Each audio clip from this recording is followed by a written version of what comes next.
యేసయ్యా నీవే నా ప్రాణము, నీవంటే నాకెంతో ఇష్టము. యేసయ్యా నీవే నా ప్రాణము, నీవంటే నాకెంతో ఇష్టము.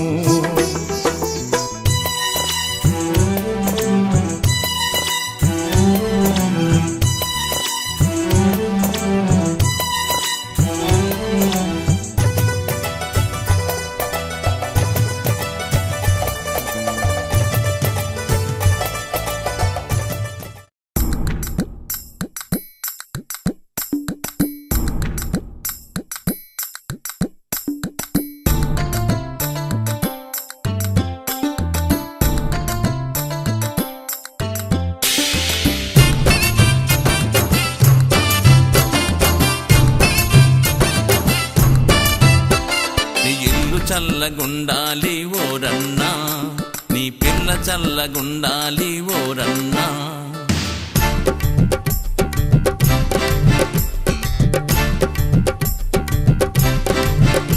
నీ ఇల్లు చల్లగుండాలి ఓరన్నా, నీ పిల్ల చల్లగుండాలి ఓరన్నా.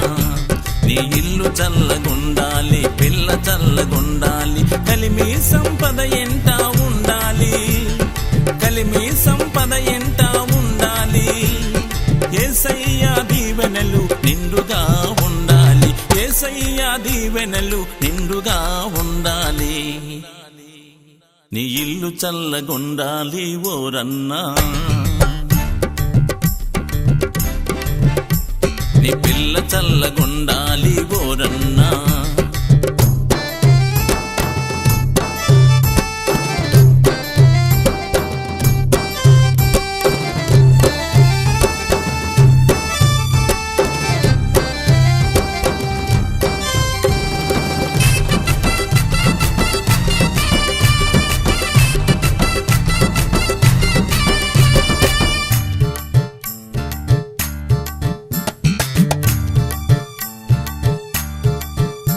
నీ కిటికీలకు కట్టాలి తొగరు దారము, నీ కుడి చేతులు ఉండాలి దైవ గ్రంథము.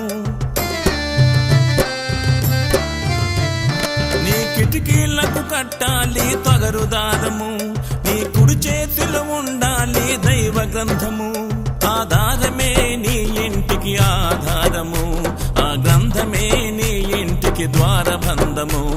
ఆధారమే నీ ఇంటికి ఆధారము, ఆ గ్రంథమే నీ ఇంటికి ద్వారబంధము. నీ ఇల్లు చల్లగుండాలి ఓరన్నా, నీ పిల్ల చల్లగుండాలి ఓరన్నా.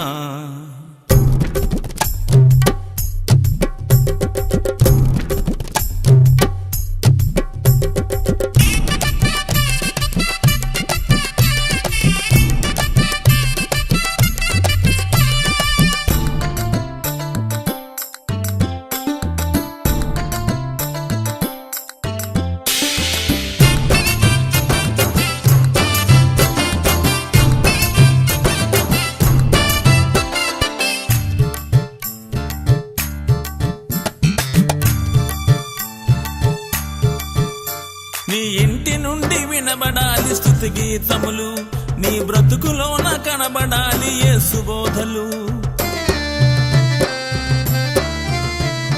నీ ఇంటి నుండి వినబడాలి స్తుతి గీతములు, నీ బ్రతుకులోన కనబడాలి యేసు బోధలు. స్తుతి గీతములే నీ ఇంటికి సోపానాలు, యేసు మాటలే నీ ఇంటికి కోట కొమ్ములు. స్తుతి గీతములే నీ ఇంటికి సోపానాలు, యేసు మాటలే నీ ఇంటికి కోట కొమ్ములు. నీ ఇల్లు చల్లగుండాలి ఓరన్నా, నీ పిల్ల చల్లగుండాలి ఓరన్నా. Praise the lord. ప్రభువైన యేసుక్రీస్తు వారి యొక్క పరిశుద్ధమైన నామములో లోకరక్షకుడు అనేటువంటి కార్యక్రమం తరపున మీ అందరికీ ఈ దినమున శుభములు తెలియజేస్తూ ఉన్నాం. ఎంతోమంది ప్రార్థన కోరుతూ ఉన్నారు, మేము ప్రార్థన చేస్తున్నాం, మీరు కూడా ప్రార్థన చేస్తున్నారు. అందుని బట్టి ప్రభువుకి మహిమ చెల్లిస్తున్నాం. ఈ దినమున మన ధ్యానాంశం ఏమి అనంటే, ఈ దినము నీకు శుభదినం.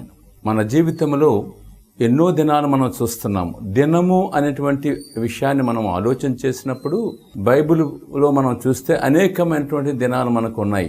నోవహ్ దినమని, పస్కా దినమని, పెంతెకోస్తు దినమని, ప్రభు దినమని మనం చూస్తున్నాం బైబిల్లో. మన జీవితంలో మనకు ఎన్నో దినాలు దొర్లిపోతూ ఉన్నాయి. కొన్నిసార్లు శుభకరమైన దినాలు మనం చూస్తున్నాం, కొన్నిసార్లు విచారకరమైన దినాలు మనం చూస్తున్నాం. మన యొక్క దిన జీవితంలో పుట్టుక దినము కొంతమందిలో అయితే, వివాహ దినము కొంతమందికి, మహిమ ప్రవేశ దినము అని కొంతమంది జీవితంలో మనం చూస్తున్నాము.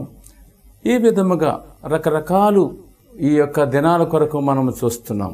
వరల్డ్ హెల్త్ డే అని, ఎయిడ్స్ డే అని, మదర్స్ డే అని, ఫాదర్స్ డే అని రకరకాలు దినాలు ప్రపంచంలో అనేకమైనటువంటి దినాలు దొర్లిపోతూ ఉన్నాయి, మనం చూస్తున్నాము. కొంతమంది మేడే చేస్తూ ఉంటారు పిల్లరా. అందువల్ల దినములు చెడ్డవి, అపాయకరమైన దినాల్లో ఉన్నాం, ప్రమాదకరమైన దినాల్లో ఉంటున్నాం. ఒక అమ్మాయి స్కూల్కి వెళ్ళిందంటే మళ్ళీ తిరిగి వచ్చేంత వరకు కూడా మరి చాలా కష్టమే. ఎందుకంటే ఒక అబ్బాయితో మాట్లాడలేదనుకోండి, అతనికి కోపం, అందువల్ల ఏదో యాసిడ్ వేసేస్తాడు.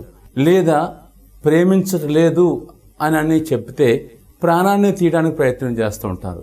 రకరకాలుగా మానభంగాలు, ప్రాణాపాయాలు ఎన్నో మనం జీవితంలో మనం చూస్తున్నాం. ప్రపంచము చాలా భయంకరమైనటువంటి దినాలలో ఉన్నది. భయంకరమైన దినాలు అని చెప్పడానికి నేటి దినాల్లో మనం చూస్తే నిన్న మొన్న పరీక్షకు వెళ్ళి పరిస్థితి వస్తూ కూడా మరణించినటువంటి యవనస్తులు ఉన్నారు. చిన్న పసికందులు మరణించిన వారు ఉన్నారు. రిక్షాలో వెళ్తూ మరణించిన వారు, ఆటోలో వెళ్తూ మరణించిన వారు, బస్సు ప్రయాణం చేస్తూ మరణించిన వారు, దారిలో నడుస్తూ మరణించిన వారు ఉన్నారు. భయంకరమైన ఉష్ణోగ్రత, ప్రాణాలు ఎగిరిపోతున్నాయి. అందువల్ల గడ్డు దినాలు, దుర్దినాలు, కష్టదినాలు మనం చూస్తున్నాము నేటి దినాలలో. ఈ దినమున నీ జీవితంలో నీ కుటుంబ పక్షముగా ఏ సమస్యలను ఎదుర్కొంటూ ఉన్నావు? కొంతమంది జీవితాల్లో ఈ దినాన్ని ఏదో ఒక రుణము చెల్లించడానికి వారికి డబ్బు అవసరం. బ్యాంకు రుణం, డబ్బు లేకపోవటం బాధకరం. కొంతమంది రుణం తీసుకున్న దాన్ని బట్టి వడ్డీ చెల్లించాలి, ఈ దినమే వారి దగ్గర అవకాశం లేదు. కొంతమంది పిల్లలు స్కూల్ ఫీజు కట్టాలి, లేదా కొంతమందికి రకరకాలు ఏవేవో సమస్యలు వారి జీవితాల్లో. ఒక దినాన్ని ఒక బాబు నా దగ్గరికి చాలా బాధకరంగా వచ్చాడు. అయ్యా పాస్టర్ గారు, నాకు ఈ దినాన్ని చాలా భయం అవుతుంది. ఎందుకంటే నా జాతకంలో అలాగుంది, ఏదో గండం నా ముందు ఉన్నది, మరి ఈ దినమే నాకు ఆ ప్రమాదం వస్తుందని నేను చాలా వేదన పడుతున్నాను, దీని విషయంలో నాకు ధైర్యం చెప్పండి అని అన్నాడు. ఆ దినాన్ని అతడు ఏదో ప్రమాదానికి గురవుతాడు అన్నటువంటి ఒక బాధలో అతడు ఆందోళన చెందుతున్నాడు. కొంతమంది అలాగ కూడా ఉంటారు, ఏదో నా మీద వచ్చి విపత్తు వచ్చేస్తుంది అని ఎవరో ఏదో చెప్తారు, దానికి వారు నమ్మి అనవసరంగా వారు సమస్యలను తెచ్చిపెట్టుకుంటూ ఉంటారు. దైవ గ్రంథంలో ఒక మాట ఉంది, ఏమంటే హిజ్కియా అయినటువంటి ఒక సేవకునికి ఒక వర్తమానం వెళ్ళింది దేవుని ద్వారా. ఏమంటే నీవు మరణమవుచున్నావు అనే మాట ఉంది. అదే అతనికి మరణదినమేమో ప్రియరా. అందువల్ల అది అలాంటి మాట ఎవరు కూడా తట్టుకోలేరు. ఈ దినమున ఎవరికైనా ఆ మాట వినబడితే వారు సంతోషించగలరంటారా? సంతోషంతో ఆ యొక్క దినాన్ని, అనుభవాన్ని ఎదుర్కోగలరంటారా? సౌలు జీవితంలో ఒక అనుభవం ఏమంటే, సౌలు దేవునికి అవిధేయతగా ఉన్నందున అతని యొక్క సింహాసనం నుండి అతడు దించివేయబడ్డాడు. నువ్వు దించివేయబడుతున్నావని వార్త వెళ్ళింది. నీ తల మీద కిరీటం వస్తుంది, నువ్వు సింహాసనం మీద కూర్చుంటావు అని దావీదుకి ఆ వ్యవహారం వచ్చినట్లుగా అలాంటి వార్త అయితే ఆ దినాన్ని మనకు సంతోషం. కానీ నువ్వు మరణమవుతున్నావు, లేకుంటే నీకున్నటువంటి సింహాసనం పోతుంది, నీ కిరీటం పోతుంది అంటే ఎవరు సంతోషించగలరు ప్రియరా? అందువల్ల కొన్నిసార్లు మన జీవితాల్లో కొన్ని భయంకరమైనటువంటి మనం తట్టుకోలేనటువంటి వార్తలు ఒక్కొక్క దినాన్ని మనకు వినబడుతూ ఉంటాయి. ఒక విద్యార్థి ఒక పరీక్ష పోయింది, అతడు పాస్ అవుతాడు అని తల్లిదండ్రులు అనుకున్నారు, స్నేహితులు అనుకున్నారు. కానీ రిజల్ట్స్ వచ్చిన తర్వాత పోయింది. అతడు మరి ఇంటికి రాలేదు. తల్లిదండ్రులు వెతుకుతున్నారు, స్నేహితులు కూడా వెతుకుతున్నారు. అతడు తీరా మోసి రైలు వెళుతున్నటువంటి ట్రాక్ మీద తను తలకాయ పెట్టి మరణించాలని ప్రయత్నం చేస్తున్నాడు. ఒకరు పట్టుకొని తీసి చరిత్ర అడిగితే అతడు ఈ విధంగా చెప్పాడు. ఎంత బాధాకరం! ప్రేమటువంటి సోదరి సోదరుడా, నీ జీవితంలో ఈ దినాన్ని ఏ నష్టం కలిగింది? ఒకవేళ పరీక్ష పాస్ అయ్యలేకపోయావు, కానీ పిరికిదానిగా నీ జీవితాన్ని ముగించాలని అనుకుంటే అది చాలా భయంకరమైనటువంటి పరిస్థితి. ఇక్కడ ముగించావు, ఎక్కడికి వెళ్తావు? అగ్నికి పోతావు. అందువల్ల పౌరుషము కలిగి, రోషము కలిగి మనము నిలబడి దేవుని యొక్క దయను పొంది ఆయన కృపకు పాత్రులమై మరలా మనము సాధన చేసి మనము ఆశీర్వాదం పొందడానికి తీసుకోవడానికి ప్రయత్నం చేయాలి. కొంతమంది బిజినెస్ లాస్ అయిందని మరణించాలని చూస్తారు, కొంతమంది అనుకున్న పని జరగలేదని. అందువల్ల దయచేసి గమనించండి, ఈ దినమున నీ జీవితంలో ఎలాంటి భయంకరమైనటువంటి సంఘటన ప్రభావితము చేస్తుంది? నీ జీవితాన్ని, నీ మనస్సును గలిబిలి చేస్తుంది, నీ జీవితాన్ని తెకమక చేస్తుంది, పరిస్థితులను తారుమారు చేస్తుంది. ఆలోచన చేయి. చాలామంది పరిస్థితుల ప్రభావాన్ని బట్టి రకరకాలుగా జీవితంలో నష్టపోయిన వారు కనిపిస్తారు. కానీ ఈ దినము నీ జీవితంలో శుభదినం. అది ఎలాగూ? ఇలాంటి క్లిష్టమైన పరిస్థితులను మనము అనుకుంటూ ఈ దినమున నీకు శుభదినము అని మనం ఎలా చెప్పగలుగుతాం? అది సాధ్యమా? ప్రియమైన సోదరి సోదరుడా, ఒక ప్రశ్న ఉంది బైబిల్లో. ఇట్టి మరణమునకు లోనగు నా శరీరమును ఎవడు విడిపించును, ఎవడు తప్పించును? కొంతమంది అనుకుంటారు, ఈ క్లిష్టమైన పరిస్థితి నుండి నేను తప్పించుకోగలనా, బయటపడగలనా, నా జీవితానికి శుభగడియ శుభదినము రాగలదా, వస్తుందా? అనుమానం. ప్రియమైన సోదరి సోదరుడా, వస్తుంది. నిజమే, దారి తప్పిన పరిస్థితుల్లో ఉన్నావు, అపాయకరమైనటువంటి సంఘటనలో నువ్వు ఉన్నావు, తప్పించుకోవడానికి దారి లేదు, విడిపింపబడడానికి వీలు లేదు. కానీ ఈ దినమున నీతో నేరుగా ప్రభువు మాట్లాడుతున్నాడు. నీ హృదయమనే ద్వారాన్ని తడుతున్నాడు. నీ గుమ్మము దగ్గర నిలుచుని మాట్లాడుతున్నాడు. మెల్లని స్వరముతో నిన్ను ఆహ్వానిస్తున్నాడు. నిజమే, ఇది మానవుడి దృష్టికి అసాధ్యం. లోకములో ఇలాంటి క్లిష్ట పరిస్థితులను తప్పించుకోవడానికి వీలు లేదు. అయినప్పటికీ ప్రభు ఈ దినమున నీ జీవితంలో ఒక కార్యం చేయాలనుకుంటున్నాడు. ఈ దినమున నీ జీవితం ఒక ఆశీర్వాదకరమైన మలుపులోనికి రావడానికి ప్రభు ఇష్టపడుతున్నాడు. కానీ నువ్వు సమ్మతించగలవా? ఆ పిలుపునకు లోబడగలవా? ఆ స్వరమును నువ్వు హృదయంలోనికి తీసుకోగలవా? ప్రభువుని ఆహ్వానించగలవా? ఈ దినము నీ జీవితానికి ఒక శుభదినముగా ప్రభు చేయాలని చూస్తున్నాడు. నీ జీవితాన్ని శుభకరముగా మార్చాలని చూస్తున్నాడు. ఎంత గొప్ప ధన్యత! అది ప్రభువుకే సాధ్యం, ఎవరికైనా సాధ్యము కాదు. జీవితాలను మార్చేవాడు ప్రభు, పరిస్థితులను మార్చేవాడు ప్రభు. ముండ్ల కంచె నుండి పూల బాటలోనికి నడిపించగలవాడు యేసు ప్రభు.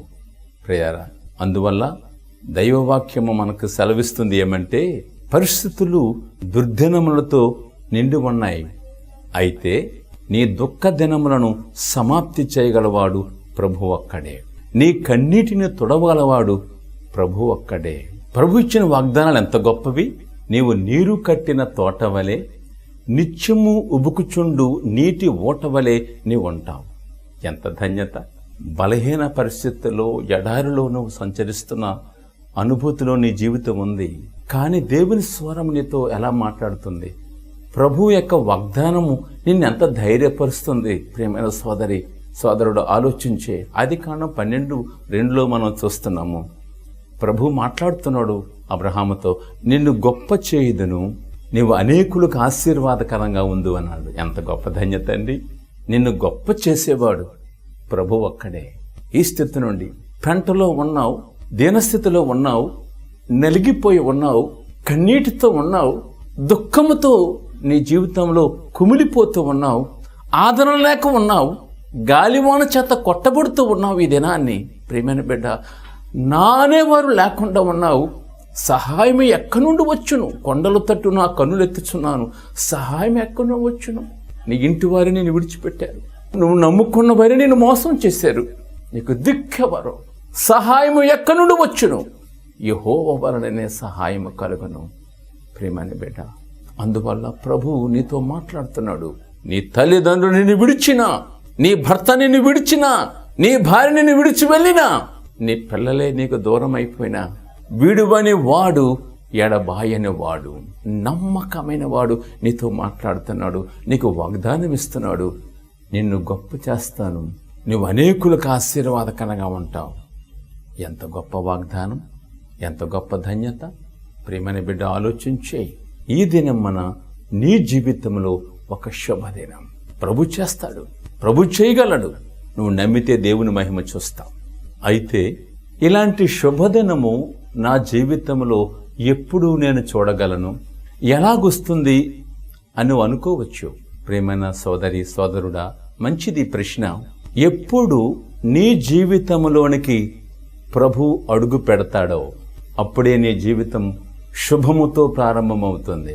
ప్రభు మాట్లాడుతున్నాడు, ఇదే రక్షణ దినం, ఇదే మిక్కిలి అనుకూల సమయం. మన జీవితాల్లో ఆశీర్వాదాన్ని, శుభమును, సంతోషాన్ని చూడాలి అని అనుకుంటే మొదటి అనుభవము ఏమంటే